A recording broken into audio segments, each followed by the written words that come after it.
दोस्तों राधे राधे, जय श्री कृष्ण। दोस्तों स्वागत है आपका फिर से मेरे इस चैनल पर। दोस्तों सच्ची श्रद्धा से कमेंट में जय श्री कृष्ण जरूर लिखें।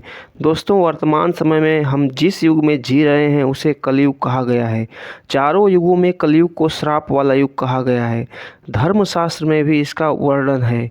जब कलयुग अपने चरम पर पहुँचेगा तब इस पृथ्वी से धर्म का सर्वनाश हो जाएगा और उसी समय भगवान विष्णु कल्कि के रूप में इस धरती पर अवतार लेकर कलयुग का अंत करेंगे और पुनः धर्म युग की स्थापना करेंगे।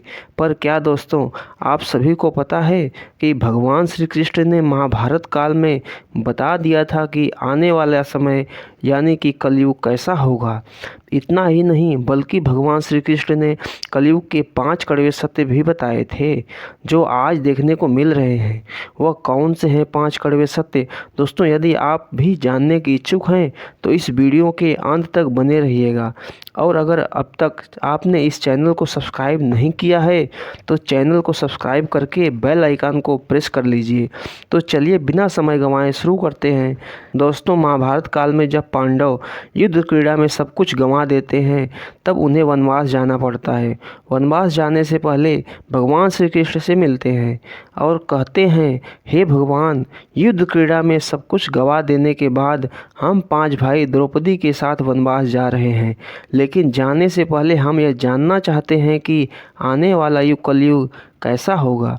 उस समय के मनुष्य कैसे होंगे, लोगों के विचार कैसे होंगे और मोक्ष की प्राप्ति कैसे होगी। पांडवों के मुख से यह सारी बातें सुनकर भगवान श्री कृष्ण थोड़ी देर सोच विचार करते हैं और फिर पांडवों से कहते हैं, पहले आप सभी वन जाइए और वन में जो भी आपको जो कुछ भी दिखे वह आकर मुझे बताइए, तब मैं आप सभी को इन प्रश्नों का जवाब दूंगा।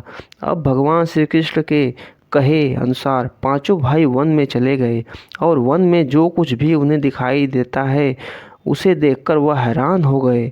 उन्हें अपनी आंखों पर विश्वास नहीं हो रहा था। कुछ समय बिताने के बाद वह सभी भगवान श्री कृष्ण के पास लौटते हैं, लेकिन इस बार पांडवों के मस्तक पर अशांति और वह किसी उलझन में पड़े नजर आ रहे थे। जब भगवान श्री कृष्ण ने उनकी ऐसी दशा देखी तो उनसे रहा नहीं गया और भगवान श्री कृष्ण ने कहा, आप सभी किस सोच विचार में मगन हैं, हमें बताएं, अगर संभव होगा तो हम उसका समाधान अवश्य करेंगे। भगवान श्री कृष्ण के मुख से यह बात सुनकर पांडुपुत्र युधिष्ठिर ने हाथ जोड़कर उनसे कहा कि हे माधव, हमारी शंका उन दृश्यों को लेकर है जो हमने वन में देखा। उनकी कल्पना हमने कभी अपने सपनों में भी नहीं की थी। तभी भगवान श्री कृष्ण कहते हैं, आप सभी एक एक करके मुझे विस्तार से बताइए कि आपने वन में क्या देखा। इसमें सबसे पहले युधिष्ठिर कहते हैं, अलग अलग दिशाओं में भ्रमण के लिए निकल गए थे। जब मैं अकेला वन में भ्रमण कर रहा था तब मैंने 2 सूंड वाले हाथी को देखा। अब आप मेरी इस शंका को दूर कीजिए कि भला एक हाथी के 2 सूंड कैसे हो सकते हैं।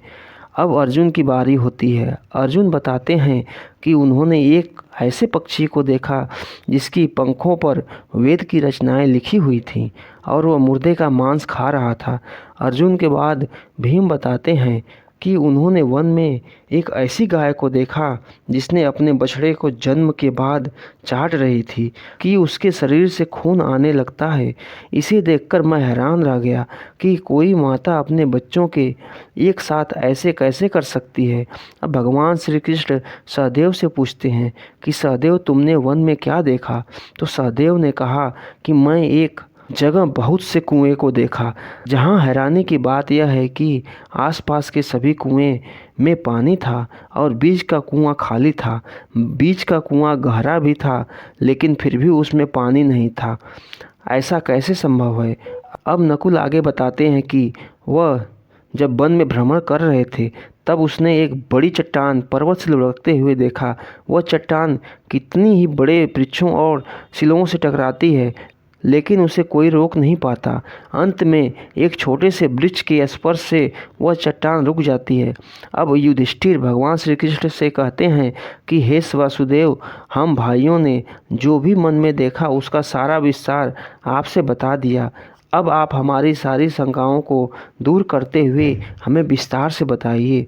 तब भगवान श्री कृष्ण युधिष्ठिर से कहते हैं कि धर्मराज, जैसा कि आपने बताया कि आप 2 सूंड वाला हाथी को देखकर हैरान में पड़ गए हैं, लेकिन इसमें हैरानी की बात नहीं है, क्योंकि कलयुग में ऐसे व्यक्ति ही राज करेंगे जो बोलेंगे कुछ और करेंगे कुछ और उनके मन में कुछ और, कर्म में कुछ और होगा।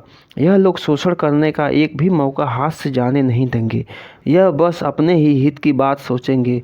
अब भगवान श्री कृष्ण अर्जुन से कहते हैं कि हे पांडव पुत्र अर्जुन, तुमने वन में एक ऐसे पक्षी को देखा जिसके पंख पर वेद की रचनाएं लिखी थी।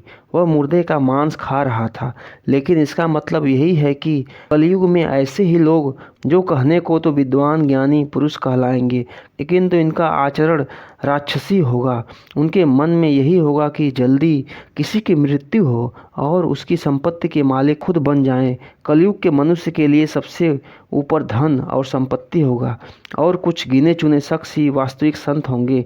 इसके अलावा कलयुग में ज़्यादातर इंसान अपनों को ही ठक्कर आगे बढ़ने के विचार में होंगे। अर्जुन के बाद भगवान श्री कृष्ण भी हमसे कहते हैं कि हे भीम, जैसा कि आपने देखा कि एक गाय अपने बछड़े को इतना चाहती है कि उसके शरीर से खून आने लगता है, ठीक इसी तरह कलयुग का मनुष्य अपने बच्चों पर इतना प्यार लुटाएगा कि उसका विकास रुक जाएगा। एक माता की ममता अपनी औलाद की मोह माया और संसार में इस तरह बंधक बंद करके बैठेगी कि उसके बच्चे का जीवन नष्ट हो जाएगा। अगर किसी का बेटा घर द्वार छोड़कर साधु बन जाएगा तो उसके दर्शन को हजारों व्यक्ति जाएंगे, किंतु अपना बेटा साधु बनेगा तो वह रोएंगे, विलाप करेंगे कि मेरा बेटा गलत रास्ते पर चला गया।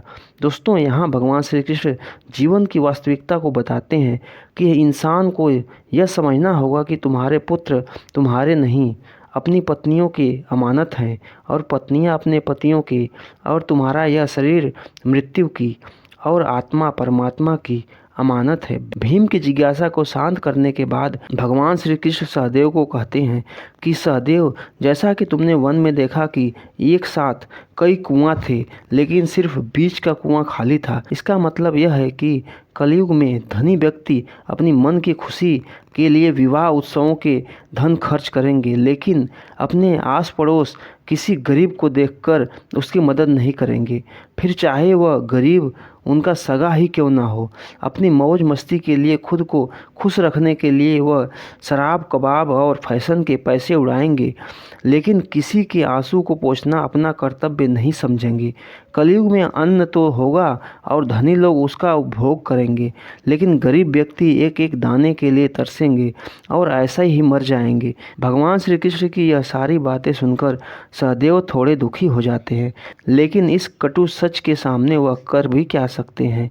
अब भगवान श्री कृष्ण नकुल से कहते हैं कि हे नकुल, जैसा कि तुमने वन में देखा कि एक बड़ी चट्टान पर्वत से लटकती हुई बड़े बड़े वृक्षों और विशालकाय चट्टानों से टकराती हुई आती है, वह रुक नहीं पाती है, लेकिन एक छोटा सा वृक्ष अपने स्पर्श से ही उसे रोक देता है। इसका मतलब है कि मनुष्य की वृद्धि क्षीण होती जाएगी और उसके जीवन का पतन होना निश्चित है, लेकिन उसके पतन को एक धन रूपी वृक्ष रोक नहीं पाएगा, पर हरि नाम रूपी एक छोटा सा पौधा व्यक्ति का पतन रोकने के लिए सक्षम होगा। अतः कलयुग में हरि नाम ही एक मोक्ष का मार्ग होगा। जब करेगा तो निश्चय ही उसे कोई दुख तकलीफ नहीं होगा और करने के बाद भी उसे भगवान के चरणों में जगह मिलेगी। दोस्तों, अगर आप गौर करेंगे तो पाएंगे कि भगवान श्री कृष्ण द्वारा बताई गई 5 कड़वे सत्य इस कलयुग में नज़र होते आ रहे हैं। ऐसे में अगर आप भी अपने जीवन की सारी तकलीफ को दूर करना चाहते हैं तो आज से ही हरि नाम का जाप करना शुरू कर दें। तो दोस्तों, इस वीडियो में फ़िलहाल इतना ही। उम्मीद है आपको आज की वीडियो पसंद आई होगी। अगर हाँ तो वीडियो को लाइक करें और इस तरह की और भी जानकारी की वीडियो देखने के लिए चैनल को सब्सक्राइब कर लें। धन्यवाद।